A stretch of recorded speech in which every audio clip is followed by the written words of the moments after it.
大家好，我是 Kate，我们来做希腊酸奶 Greek Yogurt。做法很简单的，只要过滤布、容器罐和上次做的手工酸奶3样东西就可以了。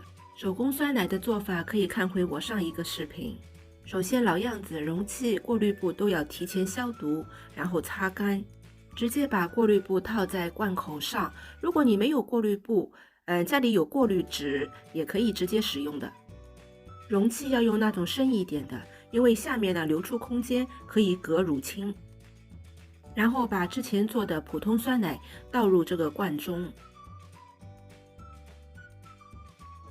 全部倒好后，你会发现罐子的底部已经有乳清过滤出来了，但要真正达到成品还需要1个晚上的时间。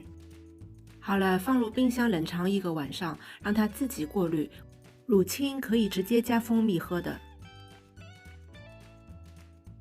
我们等待了1个晚上，打开来看看吧。昨天还是很稀的普通酸奶，今天已经变成固体的乳酪了。希腊酸奶又称为脱乳清酸奶、酸奶奶酪，它的粘稠度与口味在酸奶与奶酪之间，过滤后依然保持酸奶的酸度。